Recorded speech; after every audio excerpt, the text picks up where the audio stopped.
and welcome to Viewpoint. Gibraltar's hotel sector may be small, but it plays a central role in the local tourism industry. The Rock offers a mix of high and mid-range hotels to suit different budgets. But have we managed to turn the traditional short-stay visitor into a longer-term guest? What kind of destination is Gibraltar, and how are Airbnbs affecting hotel occupancy? And with rising fuel prices putting pressure on travel costs, what sort of summer season are our hotels preparing for?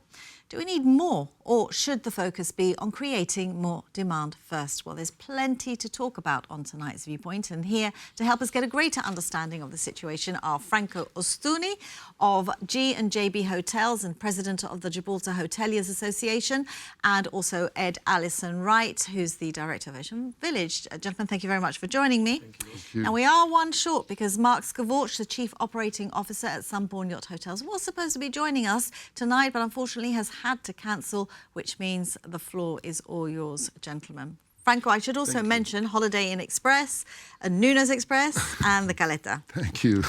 Lots of titles to you. I don't know if you've been watching Viewpoint over the last couple of weeks. We focused very much on travel and also on tourism.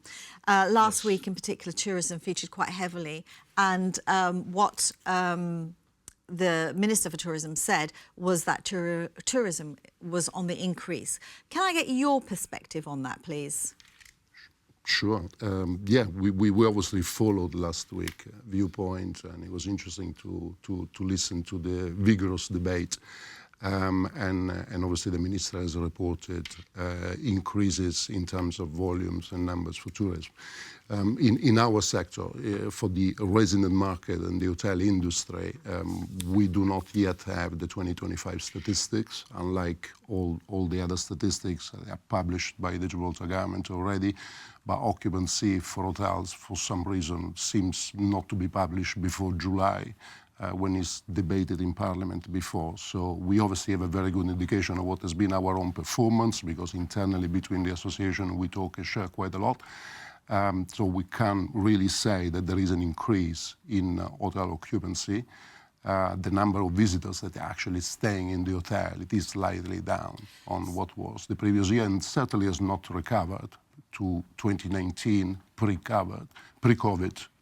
So any increase the Minister was talking about is not seen from your sector? You're not seeing... Not in terms of occupancy, and again, occupancy obviously is a percentage, and like all percentages is based on a number of rooms available, and that has changed since 2022 with the Caleta closure. Obviously, the Gibraltar has lost 125 rooms. So we're basing the statistics on actually physical people on arrival that they stay in the hotel. That number, it's 1,500 people less in 2024 compared to 2023, and it's some 20,000 people less compared to 2019 pre-COVID. So the industry has not quite recovered. a lot, so not recovered at all then since COVID at all. Obviously, Ocean Village is a leisure area, and you get many tourists passing through there. What have you been observing? Well, like we said a couple of weeks back on Viewpoint, I think the numbers are down from pre-COVID levels, and we've noticed that in a number of ways. We've noticed it through the failure of a couple of nightclub opportunities in Ocean Village that went awry. We've noticed it just in footfall of the restaurants as well. That said, I don't think there's a short-term fix to that. I think that obviously short-term it's arguably going to get worse because of the situation in the Middle East, which has caused... I mean, for those people that have booked flights recently, they'll be well aware of the sharp increase in the cost of those, and that's let alone what we're going to potentially face in inflation, like the government has been warning everyone here now as well, that we may well have around the corner. That said, I think we do have opportunities ahead of us which could be game-changing. I mean, seriously game-changing for Gibraltar. With the treaty and the open frontier. The treaty, the open frontier, everyone forgets the open skies. That's actually the biggest thing, you know, so... OK, so let's talk about that, actually, because let's focus on the tourism, because that will obviously help the sector. What is the... I mean, open skies... What is the potential? I mean, has there been any number crunching, any studies, any Is it an unknown quantity? Do you have any idea what could be coming? No, it is not. I mean, we know, and the association was in a meeting with the Minister Santos a couple of weeks ago, and we know government and Minister Santos and his team, they are working very, very actively in trying to capitalize on the opportunity of the open sky with the treaty. There is now the possibility, obviously, of attracting airlines from different destinations, and that will make a tremendous difference to Gibraltar. And in all fairness, we know there is an awful lot happening on that aspect. And also on the back of the fact that the Malaga airport has reached almost full capacity. The growth has been phenomenal, and I think there are opportunities there on the back of that. But the treaty and the open frontier effectively is putting the Gibraltar airport within the catchment area. And now Gibraltar is perceived by airline as a potential airport that can serve the catchment area, where before the treaty, it was a claustrophobic at the end of the day. It will take time, though, won't it? But before we move away from the forecast for this summer, what is the forecast for the summer? We are expecting fuel shortages in the coming weeks, price rises, flight cancellations. EasyJet have said they're not looking at cancelling flights. I mean, your business, your hotel business, relies on air arrivals. Airlines are the bloodline of our industry. So therefore, it's very, very important and significant. Our understanding from airlines is that at this moment in time, there is no flights cancellation or reduction. Airlines obviously are suffering with the increased cost of fuel. I think Ryanair reported that in April, obviously it's not an airline that is featured in Gibraltar, but it's significant. They reported that the increase on fuel cost was £50 million only for the month of April. So airfares inevitably will become more expensive. That will affect the leisure market. So that's probably the negative, and probably the biggest impact that Gibraltar will experience will not be the flight reduction or the schedule, but will be the increases in airfare. However, there are opportunities there because of what is happening around the world. A lot of cancellations, they've been monitored in certain parts of the world. I think the market for the summer is looking at Europe more and focusing on Europe. And within that context, Gibraltar has opportunities. Yeah. So, like everything in life, it's a balance between the two. Yeah. That's something that you've also said, haven't you, Ed? Yeah, true. I mean, just to add or to complement Franco's point a little bit more as well around the flights, I think the data that we've looked at, I'm sure other people have read into because they've been concerned about it, but the thing that's often disappointing for us in Gibraltar, which is that we have limited number of flights per day from UK destinations, also helps us in this scenario, because typically an airline will look to cut down a number of frequency flights they'll have to a certain destination within a day. So if there are 12 flights to Amsterdam across the day, they might knock it down to 8 and then compress each flight that does still exist. Obviously, with the Gibraltar flights, there's only usually one per day per airport, which means that there's already a high capital ticket value anyway per seat. So I think we're probably going to be okay on that basis, but we will have to wear the cost. So that's not necessarily a problem. But I do think when we're talking about the opportunities that it gives us, I think we're still looking at that with excitement. The only thing that I think government needs to be conscious of is that we're not looking at airlines in the way that we used to pre-treaty. Post-treaty, we have to remember that well over 50%, Franco might correct me, but well over 50% of the people arriving will be going into Spain. So we need to have a cohesive strategy with businesses. The reasons why they would be going to Spain, we need to understand so that we can get input from those individuals and we can actually put together an opportunity to different airlines. Well, let's talk about hotels. Ocean Village got planning permission for a hotel a couple of years ago, I think. 23. What's happening with that? So yeah, we got our consent for the 150-bed Marriott hotel. We're still waiting to have the site completely freed up. So some people might have noticed when they go past that the building next to us, which isn't ours, is being reclad due to the issues arising from Grenfell, making sure that they're completely safe. As a result, we can't have full access to our site at the moment, so we're delayed. But does Ocean Village intend to press on with the hotel? It's still our intention to do that. Obviously, the other thing that's challenging is the marketplace for hotels in general. So hotels don't seem to thrive in a high interest rate environment. And obviously, we're still in relatively high interest rates. What we're worried about is if there's going to be a run on inflation now. Often one of the ways in which to curtail that run on inflation is to increase rates again. So it creates a difficult lending environment. Right. So the financial climate isn't conducive at the moment to a new hotel. It's not. We've always been committed to do it, and the financial climate wasn't conducive to doing it even when we had consent. And I remember saying that to the DPC. But we were committed to doing it, and we answered a call from government to do that. So it's not necessarily that, but it certainly doesn't help the situation. The other thing, which I'm sure we'll discuss at some point within this programme, is the situation around Airbnbs and the fact that when that's not controlled, it does present a challenge, I think, to investors or lenders, because they say, well, where's the cap on that? How can you justify that there's demand for a hotel if you've got an endless supply of Airbnb rooms in Gibraltar? Well, we are going to tackle that. That is a big topic. But before we do, can we get an update on what's happening with the Caleta Hotel? Am I right in saying that it seems to be a bit behind schedule? It is. We are probably a year and a half behind what we were planning to be, and without taking too much time, the project is being effectively unleashed again by the announcement of the treaty. The financing model of the project was very much based on the residential, which will be built to the south of the new hotel. The financing was subject to the treaty. The treaty has only been announced in June. We still don't have the full details, but we know we have one. And June basically has unleashed the project, and a lot has been happening since then. As we speak, there is micropilot testing happening on site, and a full team that is working on it. So watch the space. Is happening, but we are behind. Do you have any update on a potential delivery date?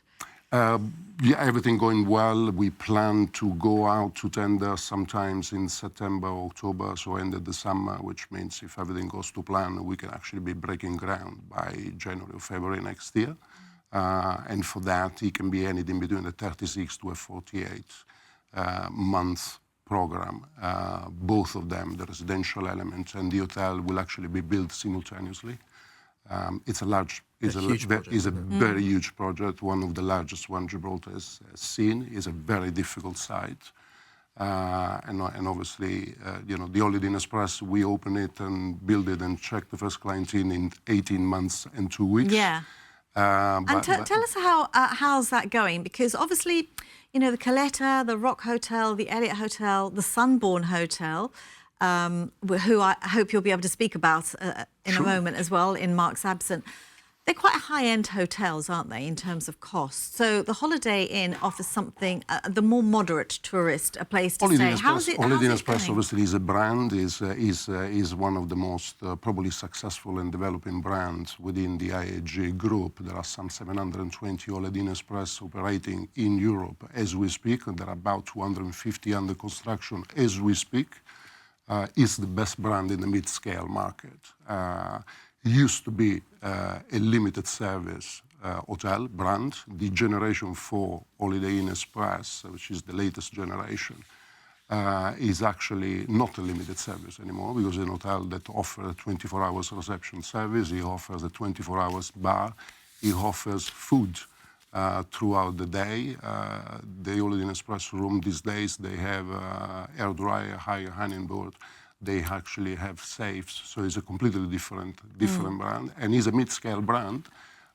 It's obviously more competitive in terms of operation cost and design in such a way that can be more competitive. And obviously, human resources is the biggest cost that we have in our industry. So the open plan design of the Holiday Inn Express allow us to operate it at a considerably less cost than what I would call a traditional departmental hotel. Talk to me about hotel occupancy of the Holiday Inn Express compared to other hotels. Well, clearly the Holiday Inn Express operates on a higher occupancy, is the only internationally branded hotel in Gibraltar, and as a result of that, obviously, is probably the first one that gets filled up. It operates in the mid-scale market and not obviously in the upper scale or luxury market. It's a hotel which obviously attracts different business segments. We deal with the corporate, we deal with the leisure, we deal with sports groups, and it's in a very good location. It's very accessible, and a location that when we started construction was an industrial area, as now has become very much a residential area, close to the airport, close to the World Trade Center, close to Ocean Village. So it's a perfect location, close to the major sports center in Gibraltar. So it's what Gibraltar needed, and I think our assessment in 2014 when we engaged on the project was very right. Okay, let's talk about the Sunbourne Hotel, because Mark's not here. Now, you're the Sunbourne's landlord, aren't you? At the Ocean Village. And we heard in the news recently that they were looking to downscale to bring in a smaller vessel. And I'm just looking at their quarterly results, and they say that net sales declined by 9%. I mean, can you give us a sense of what business is like for the Sunbourne? Because they are at the higher end. They're a 5-star hotel. I don't know what their occupancy levels are, but certainly when I've been there, it doesn't seem full. It never seems full. What can you tell us about it? Well, I mean, Gibraltar is a very, very peculiar market, like probably everything else that we do in Gibraltar. So while Sunbourne and Elliott and Rock, and Bristol, Holiday Inn Express, all the hotels in Gibraltar, effectively, they are targeting, if you want, different markets. That market is very much shared between everybody. So Sunbourne, at the end of the day, operates in Gibraltar on a very similar module of every other hotel, where probably the business market will represent 70% of their business, and that remaining 30% will be leisure. You will see those kind of business mix statistics will probably be the same in every hotel in Gibraltar, and Gibraltar as a destination. So within that leisure and business market, obviously they're trying to target the higher end and the higher spending and the upper scale, but it's absolutely the same market. Well, yeah, I think as just on the point as well around the downsides, I think if I'm not mistaken, and Mark would be sort of Mark's voice is burning in my ear now. I think they corrected to say that it certainly wouldn't be in the short term anyway. So it's not. Okay, in the sort of, so it's not going to be happening later on in the year or next year. Oh no. I can't. They haven't even had any discussions with us about it. So it's something that's, I think, within their investment prospectus, which is a global paper. And there's a lot going on within their group. They've just announced something in Vancouver as well. Yes. So. Well, the inevitable conclusion when you hear someone is downsizing is because it's obviously not cost effective to have the vessel at the size that it currently is. And then you sort of have to question why. But I'm glad you clarified that. He's probably at home watching this. No, I mean, obviously it makes a lot of sense. I mean, it was obviously a vessel and hotel that was built and specified for a completely different destination. It was supposed to go to Barcelona, and obviously it was built. But they seem to have made a success of it. I mean, it's been here quite a number of years now. 2014. 2014. I think he opened its door in April 2014. Time goes very, very fast. Well, and Mark would tell you there's more beds in this one than there are in the one in London. So yes, I've stayed in the one in London actually, and the one in Gib is nicer. I can definitely say that. So do we need more hotels? I know you're looking at the Marriott. Do we need more hotels? We've got hotels. We've got the Caletta coming. We've got the Rock, you've got the Elliott, we've got the Bristol. The Bristol seems to be, we don't hear so much from the Bristol Hotel. I don't know what you can tell us about that. No, they're obviously operating and they're there. Sadly, the owner, Mr. Picconi, passed away, I think last year, and I think the family are probably in a phase of, I'm not too sure, restructuring or something. So we haven't spoken with the Bristol for quite some time. But they're there, they're operating, they're trading. and they have a very loyal and stable clientele. And my understanding is that their performance is very similar to historical and to the other hotels. So that is how much we can tell you about. And we've got the Cannon Hotel, which is becoming a boutique hotel owned by Yellow Tree. Due to open, yeah. But again, our understanding is that it could actually be ready for September. There is somebody that has been appointed as a manager and not been able to make contact as yet. But my understanding is that the certificate of fitness is expected to be in September. But take that with a pinch of salt because I haven't heard it directly from them. Okay, so here's the question. Looking at the hotel occupancy list, which on the government website goes back to, I think, 1998, it hasn't moved from 3 days. It might be 3.9 days, 3.5 days, 3.4 days. It's currently 3.1 days. Gibraltar has always been about 3.5 days. In fact, the average length of stay has been 3.5 days for quite some time. But hasn't there always been the discussion about, look, how can we make it longer stay? Hasn't that been an aspiration? My view, I don't know if you agree, Franco, but we've talked about this before in this programme. I think we should focus on spend per capita. I think obviously the stay, yes, ideally, yes, it'd be great if people could stay for a couple of weeks here. But I think we've got to be practical. We're in a part of the world where there is a lot to offer for people. And if those people are families that are visiting, I think there is a lot more up the coast that they might want to sort of entertain people with across a longer period. But for 3-4 days, I think we have an extremely attractive offer in Gibraltar that is diverse and culturally unique, really. But I think what will probably happen is, well, what's better for us to do is to try and focus more on that spend per capita. So if we can somehow collectively work out how we can get people to spend an extra £200 per head or £150 per head within that stay, across a year, that's a significant amount of money for Gibraltar businesses and also for the government. And are you seeing, Franco, just to ask Ed a further question. I mean, are you seeing people spending more money? Because, that was another ambition, to get people to spend more money. Are they? Are you seeing your restaurants and bars? Well, this is the thing, and this is where I think we almost have to be a bit contrarian about it, because I think that there may well not be an increase in spend at the moment, but there are a lot of other things going on in the background. You know, we've got obviously pressures around inflation, cost of living, oil prices at the moment. Over the last few years, we've had an uncertainty that has been sort of, almost like a Levanta cloud just hanging over Gibraltar, and we're just about to sort of move out of that uncertainty.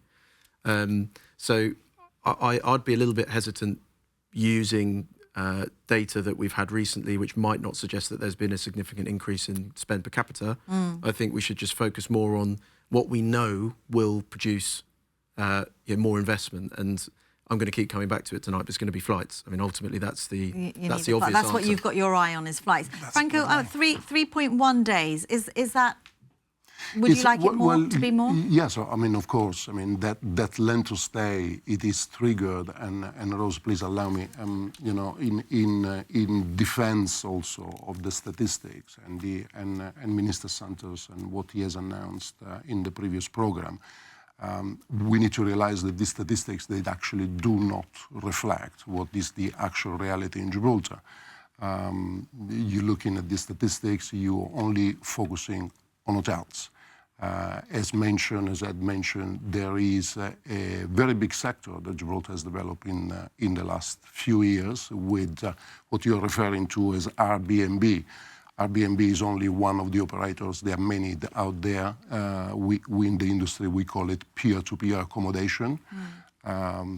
Maybe the perception is different, but Gibraltar in the last 12 months has had 350 properties available on peer-to-peer platform every night of the year. Is that the total, or is that... That is the total. That is the total. It's about 350. In fact, according to AirDNA, which is a platform that with some algorithms actually collate all this information, there are about 430. But the algorithm is not perfect. So we discounted it to about 350.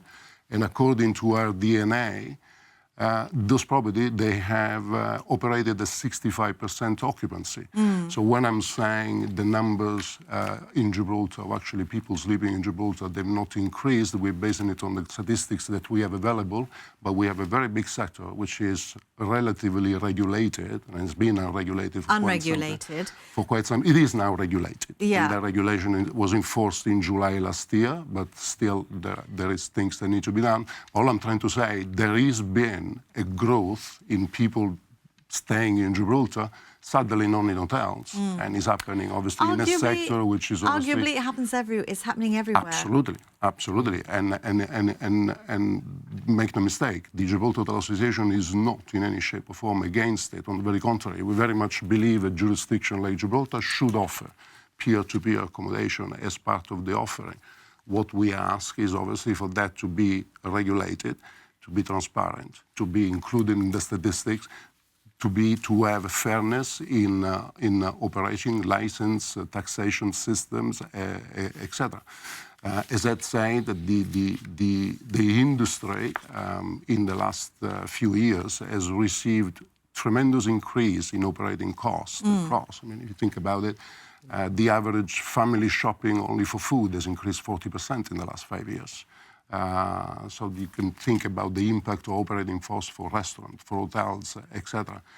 Our ability to compete against, obviously, a market which is an underground market where there is no competitiveness or fairness in competitiveness is very difficult. Well, you say unregulated, but there was an act introduced in 2024, wasn't there, requiring for them effective from July 2025. So that legislation is in place since July last year. So it requires them to register. They have to report their annual occupancy and revenue, fee alignment with hotels to level the playing field and improve tax compliance. Is that enough as far as you're concerned? Well, Gibraltar is the jurisdiction with the most relaxed legislation in terms of peer-to-peer accommodation in Europe. But to answer your question is, it is a start. It's not been enforced 100%. And please understand, it is very, very difficult to enforce it because you are dealing with 350 potential different owners. So how do you monitor that? Government and Minister Santos has given reassurance that they've actually engaged with an agency which is helping us in designing a system where obviously the legislation can be enforced and obviously performance can be monitored. And again, we're talking about developing an algorithm that on the World Wide Web will be able to monitor what is that performance and translate it in numbers. So it's not an easy task. And in terms of perhaps upping your game in the face of that competition, any change in your strategy at all? No, not particularly. As I said, we work very closely with it, and there are times of the year where Gibraltar actually needs that extra accommodation because the perception is that Gibraltar hotels are always full. Well, actually, the statistic proves they're not. Occupancy is 65%, which means there is ample unsold capacity within the existing hotel, but there are nights of the year where Gibraltar is full, and obviously we need the support of peer-to-peer accommodation in order to obviously meet the demand. So the solution is not trying to limit it. The solution is trying to have fairness into it. And there is a market, obviously, which likes that form of accommodation. It's probably more aimed to the leisure market and the family market, which is a market Gibraltar would like to increase. So I think it should be supported, and I think it should be expanded. We're just asking for fairness. And most importantly, it needs to be monitored. At the moment, it's not even monitored. So to answer your original question, I apologize about it, that length of stay of 3.5, it might be completely different. We just don't know, because there is 65% of 350 properties, which is over 200, that they've been occupied every night of the year in the last 12 months. We don't know how many people they stayed in those properties, and we don't know for how long. So we are not looking at data that actually it's a working document and accurate, and it's difficult to base decisions. I mean, to an extent, what I am reporting as the Hotel Association is subject to obviously our feelings and us sharing information between the various hotels. And we do share quite a lot, more than what people believe. Okay. All right. Well, there's plenty more to talk about because we're going to be looking at Gibraltar as a destination and also what the treaty means for, we've talked about open skies, but what else the treaty means for the hotel sector in Gibraltar. Join us in just a few moments.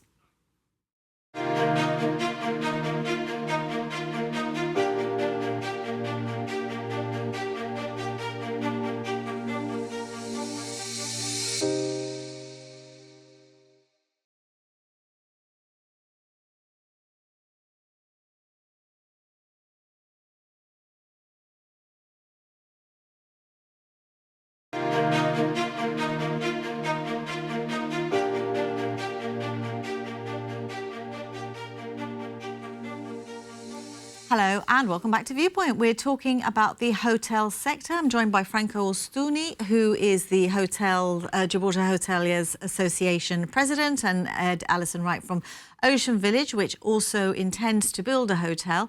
And some very interesting points made in part one, but it seems that a lot of it really comes down to the destination, right? How are we attracting tourists? Why are they coming to Gibraltar? So could you just tell us in a nutshell, both of you, what sort of destination do you see Gibraltar as? Because there seems to be a slight anomaly in that hotel prices are quite expensive. It's quite expensive to dine here as well in some restaurants. But are we a high-end destination? So can you just give us an idea of what sort of destination we are? Sure. I mean, Gibraltar as a resident destination, as people actually staying in Gibraltar, is fundamentally a business destination. The corporate market is the predominant market. As mentioned before, it's about 70% of the overall industry, and obviously that is driven by the success of our finance sector, of our online betting company, insurances, and everything that Gibraltar excel onto.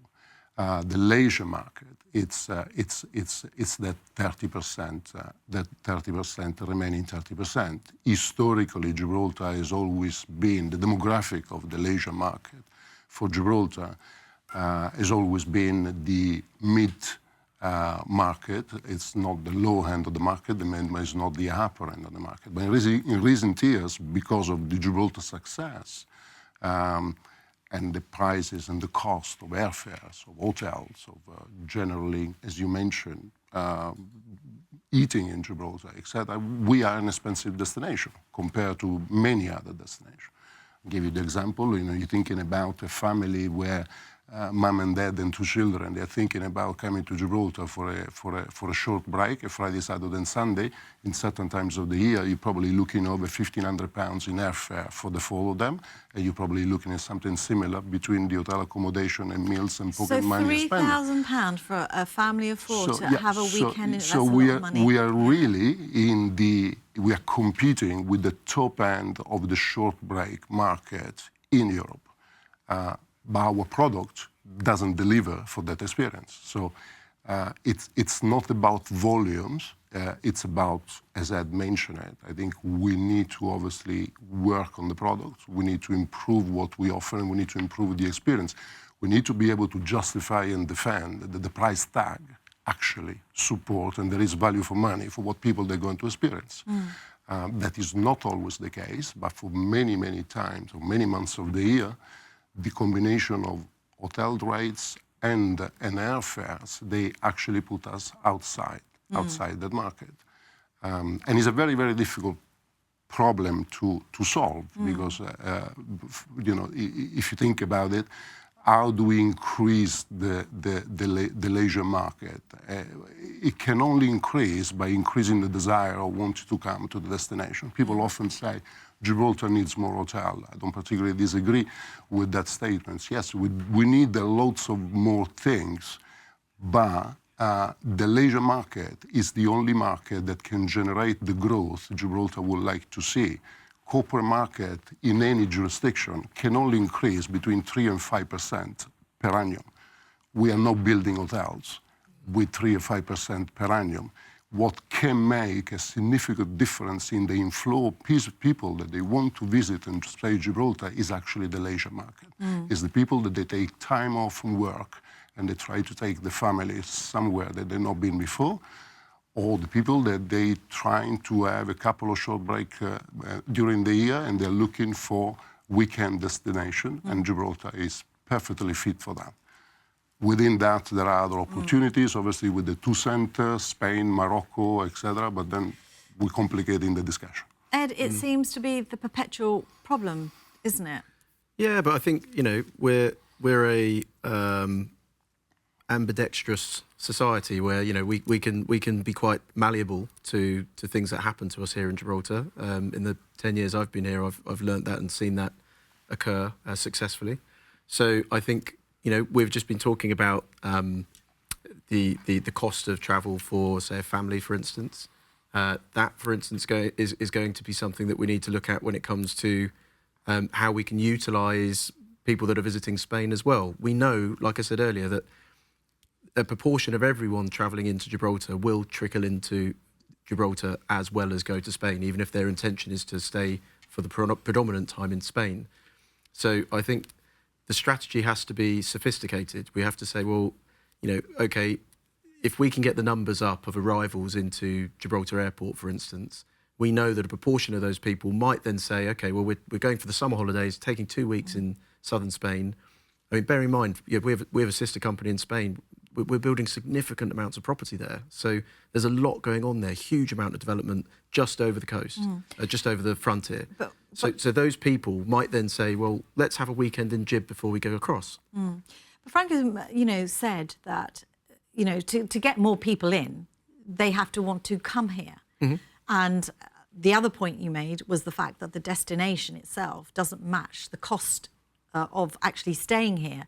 So those are two issues, I think, that really do seriously need some scrutiny. Absolutely. So in terms of the product, how do we, because we see constant new initiatives that the government is rolling out to attract people here. Some very big ones, like we had the Windsor Bridge a few years ago, but then smaller ones. We've just had the London taxis. We've got the electric buses now that are going to go up the Rock, and you know, they're constant initiatives to make Gibraltar more attractive. Are they working though, in terms of attracting tourists here? Yeah, but I think there is a lot. There's a lot here for people to do. When you take into context the amount of time that people will spend here, there is a lot to do. You won't get through everything in the time we've been talking about, say 3.1 days, if it's that. So I'm less bothered about that. I think what we do need is, you know, a more worked together, cohesive strategy between government, all of the stakeholders in the private sector, and stakeholders in Spain to work out, you know, in this new sort of geographical zone of prosperity, how are we going to make sure that everyone gets a piece of what is going to be a much bigger cake eventually, to coin a phrase that Franco was talking about earlier in the green room. So I think, you know, we need to sort of step back a bit and not focus so much on, you know, have we got enough to do here? I think we've got ample stuff to do for the time. For a small place. Yes, for the time that people spend here. It's more, you know, trying to work out how we curate the visit for people and how. You know, we talked about, I mean, I'm going to coin a new phrase. Obviously, we talked about peer-to-peer for Airbnbs. We are a people-to-people culture in Gibraltar. You know, everyone who lives here and works here knows that it's all about who you know in terms of, you know, getting work done, getting business started, whatever it is. We need to use that sort of attitude when it comes to attracting people into Gibraltar. We need the government to call upon all of us in the private sector and say, who do you know in certain cities around Europe that can open up opportunities for us from a tourism perspective? Then government goes to those places. We see if we can talk to an airline, break the chicken and egg, incentivise them to come here and prove that there is some viability in more people coming here. Well, you must know lots of people because you own the World Trade Center. That's like a global network. Well, exactly, and that's why I'm so confident in saying that, because it's a people-to-people network. That, I mean, the WTCA is a great example. It's 300 World Trade Centers globally across 90 countries. So see, same thing. How do we aspire? For example, the Chinese tourism market is huge, right? So how do we aspire to encourage them to come to Gibraltar when we do only have a handful of hotels? So you said people say we should build more hotels, but then you look at the occupancy. I think you said it was 65%. Yeah, it doesn't seem to warrant I know, it. But perhaps if you build it, they will come. It sounds like a contradiction, but at the end of the day, it's not. Competition, it's always positive. If the competition is the result of market demand and meeting market objectives, so we are not afraid of more hotels in Gibraltar. We are not afraid of what the opportunities that the treaty will present for more bedroom stock on the other side of the frontier, because we like to believe that the market will be buoyant enough to be able to support more bedroom stock. So it's a fine balance between the two. But people believe that by having more hotel beds, people are going to come to Gibraltar. That is not the case. That's not. We need to work on the destination.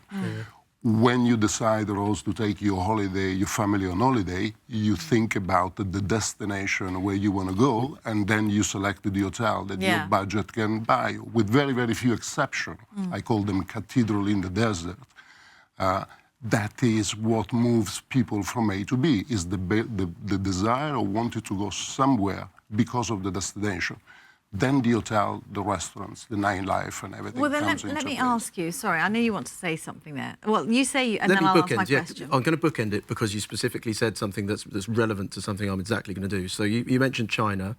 I'm there next week for a WTCA event, a World Trade Centers event, and the one thing I will be telling them is exactly what we've talked about here, which is, and it's exactly what we're hearing in the news about the US-China visit at the moment, where the key phrase that's coming out of that meeting is that we're not rivals, we're competitors. And that's the sort of approach we need to have here in this zone of new prosperity across this region. Is it's not about rivalry, it's about competition and trying to create something that's enough for everyone to have. So the one thing I would be saying to Chinese tourism businesses next week will be, why don't you compile a visit which doesn't just include Gibraltar, it can include everywhere within this zone of prosperity. You've got Spain, Morocco, Gibraltar. Exactly. You have some time in each. So, okay, the hotel nights might not go up, but the spend will go up. Because and everyone the volume will want... maybe the volume of people, more people will... And the further away people fly in from, the better, because what you're going to find is they feel like they need to cram more in. They're not coming back next year. They might not come back for 5 years, 6 years, whatever. So they're going to want to do everything that Gibraltar has to offer within the days that they're here. So I think it's about having that sort of cohesive strategy. We need the government to lean on us in the private sector to say, who do you know in these areas? Who can we ask to come? Who can we curate a trip for? Let's not forget the Brits, though. Do you remember post-pandemic, there was a huge surge of tourism from the UK, which they saw it as a very easy destination to get to. Weather's good. Well, yeah, it can be interpreted in different ways. I mean, Gibraltar was one of the very, very, very few destinations that was open for people to travel. St. Helena. So we received an inflow on the back of the fact that people wanted to travel, and Gibraltar benefited out of it. It was a very positive situation because a lot of that market has actually became a repeat market, because the one that they actually came to Gibraltar, vast majority like the destination. So were we able to sustain that? Absolutely. So which supports what Ed actually is saying. Traditionally, and obviously I've been in Gibraltar for many years, we always focus in Gibraltar in trying to educate what I would call the trade. Everything that we do in terms of marketing and sales and marketing, Promote Gibraltar, is always about the trade, airlines, tour operator, OTAs, exhibitions. That's it, educating the trade. We need to reach the punter. We need to increase the desire for people to want to come to Gibraltar. The government is doing an awful lot with that. Obviously, social media and the campaign and the success that the Gibraltar Tourist Board has had with the new platform and the new social media campaign, etc., is definitely paid dividend and is the right way to go. But we need to reach the consumer directly if we want to increase the desire. Okay, so you've said it several times on this programme that, we need to improve the destination. So let me ask you, top of your list, what would it be? Diversification. I don't think it's fair to say that Gibraltar doesn't have enough, and I agree with that. There is an awful lot in Gibraltar to do. Actually, we believe we can actually keep people busy in Gibraltar for a week very, very easily. And there is a lot of things that Gibraltar can offer. They're very unique and very special. Unfortunately, I think everything that we offer is focusing in the same market. I give you an example. The Northern Defence is an incredible asset. The Moorish castle that is coming online, it's going to be absolutely fantastic. But we still knocking on the door at the same market. The tourist that's interested in military history? Absolutely. And it's a niche market, and it limited us. We are surrounded by the water. We don't use it. If you're coming on holiday in Gibraltar and you want to take your family to a beach club, we don't have a beach club. If you want to do any water sports, we don't use the water. If you want to go shark fishing, there is nobody that operates in Gibraltar. We need to open within the resources that we have other markets. We need to attract a younger market than the one that historically has been traveling to Gibraltar, which is an over 50 market. Okay, well, hold on. And we need to diversify our offer. So it's not about we haven't done or we don't have. We've done a lot, and government has done a lot, and private investor has done a lot, but we cannot sell Gibraltar on the base of Upper Rocks and Apes and heritage anymore. That is limited. A very, very limited market. And it's not what is appealing, is considered to be sexy, and is what other destinations that they're coming into the market are portraying themselves and associating themselves to. Interesting. You mentioned the younger demographic, and we know that Ocean Village has had a nightclub that has changed hands a few times and has closed down a few times. Yes.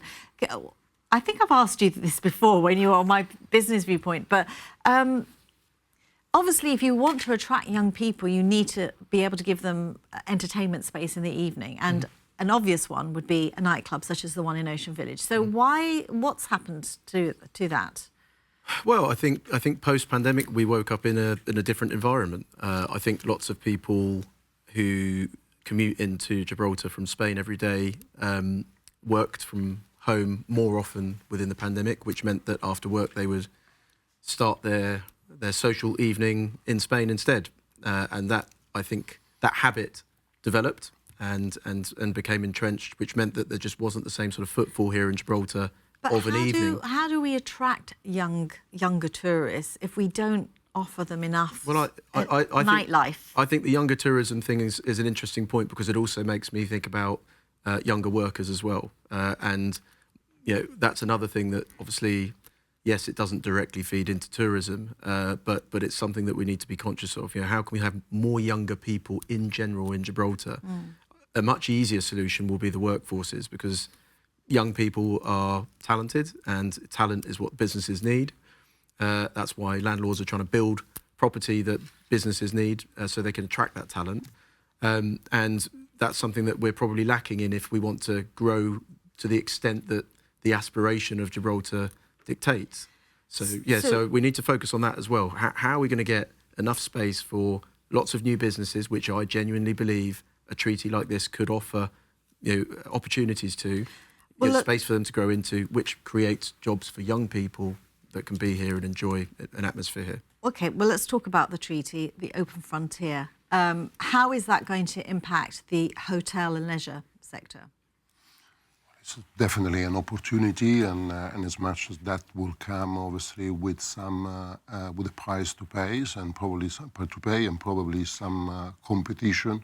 On the other side, I think the opportunities are tremendous. I mean, the fluidity of that frontier and the opening up of the market for Gibraltar, it can only be a positive thing, and it's very much what we are going to do with it. Does it concern you that hotel prices, for example, in La Linea are lower and might have an impact on... The hotel prices in La Linea are lower, and they've been lower historically. And in fact, a lot of that market in La Linea is actually generated in Gibraltar.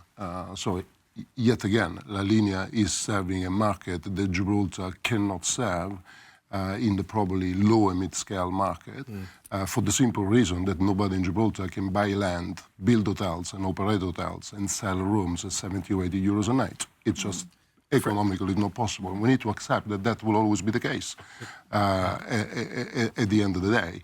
So Again, I don't consider it to be a threat in any shape or form. I look at the Campo de Gibraltar as an area where everybody can grow and there are opportunities. I think La Linea has a lot of opportunities on the back of Gibraltar and the success of Gibraltar. And yes, there will be more bedroom stock in Spain and in La Linea.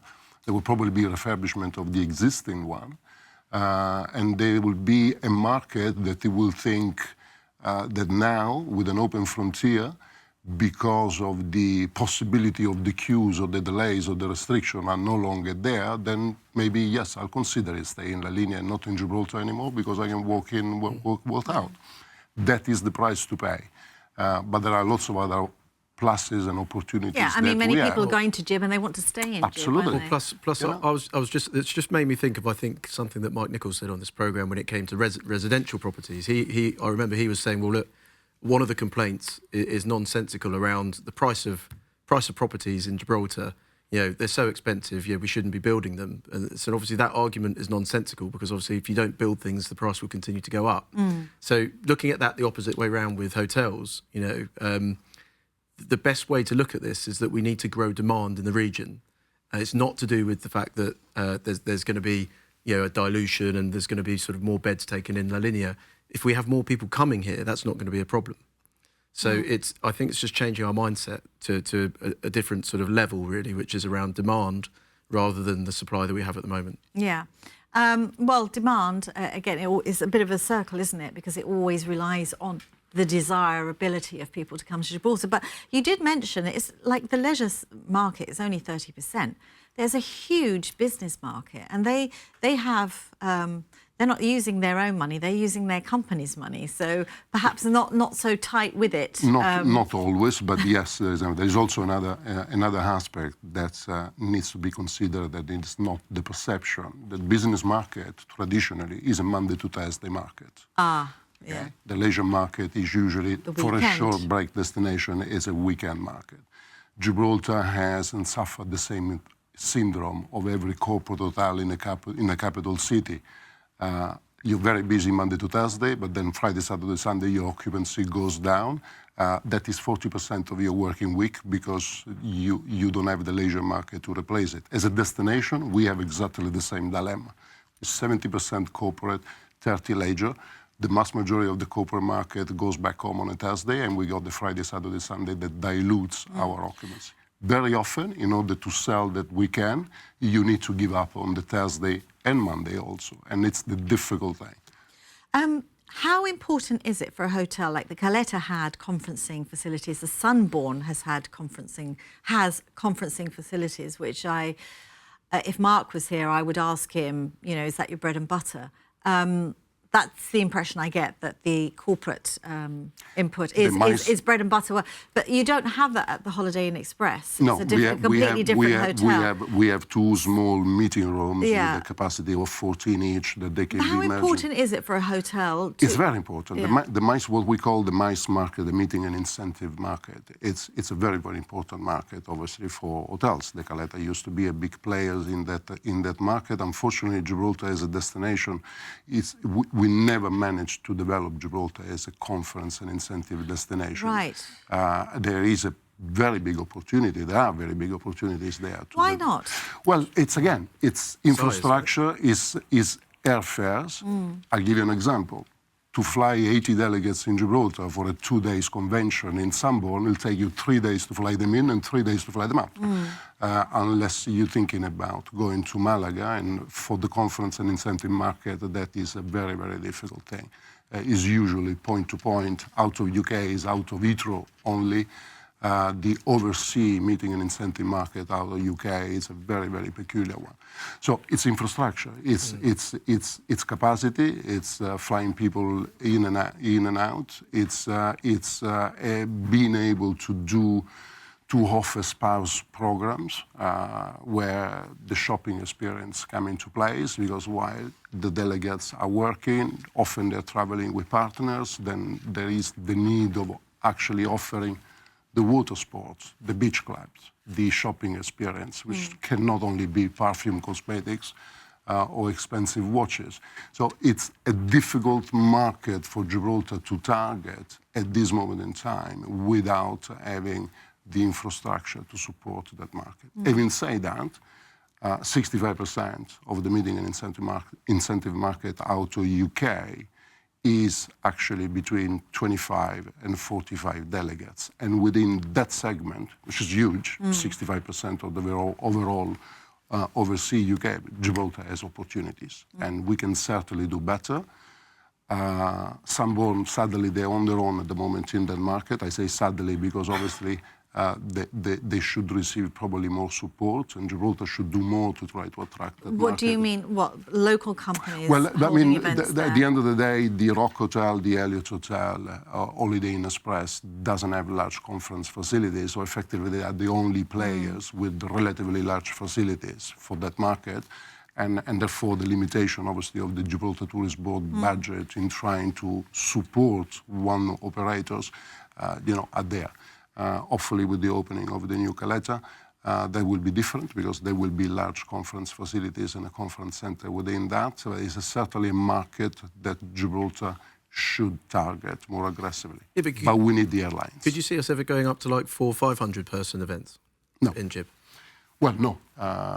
No, I mean, obviously our feasibility study for our conference center in the new hotel is for a maximum capacity of 220 in the largest room, for the simple reason that the hotel will have 126 keys. Having convention center for 500, or at the end of the day, you don't have the bedrooms to support it. It's not possible. The bedroom stock of a hotel is what supports the capacity, obviously, of the conference center.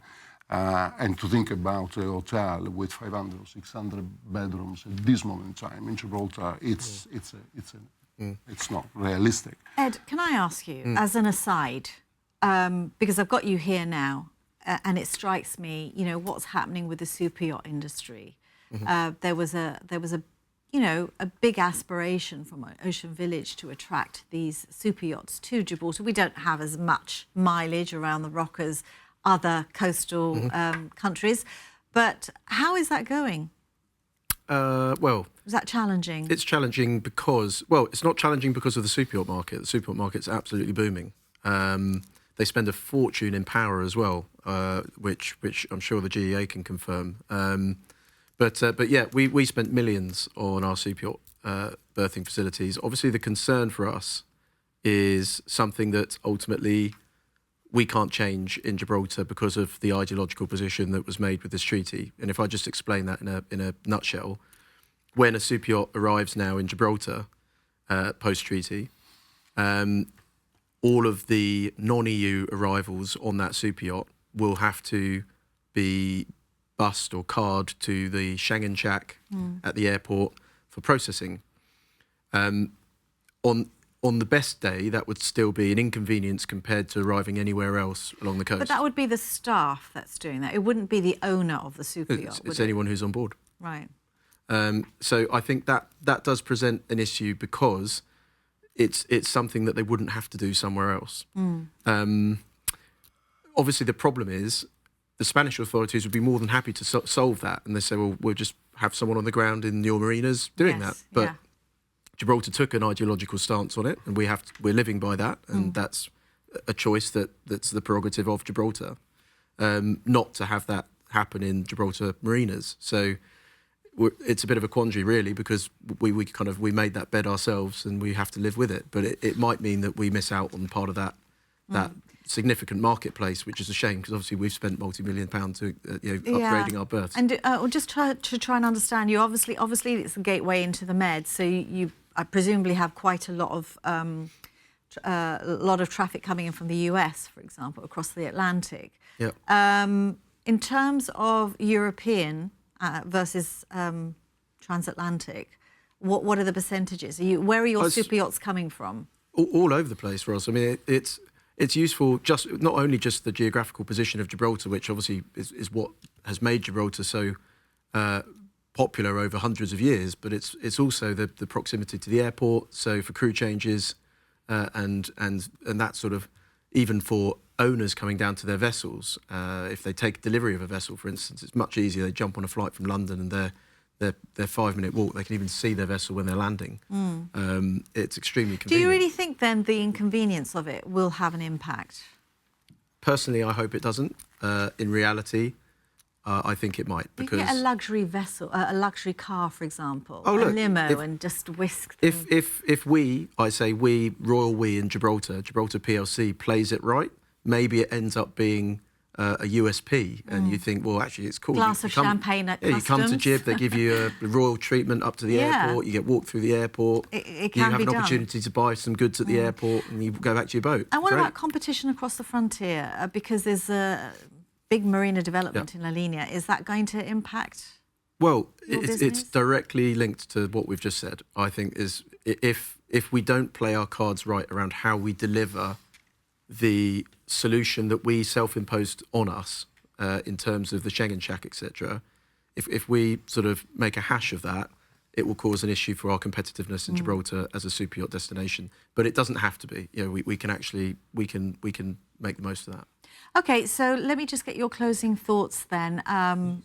You know, looking ahead to the frontier opening, what you hope it will bring for Gibraltar and what the challenges you think we need to be aware of.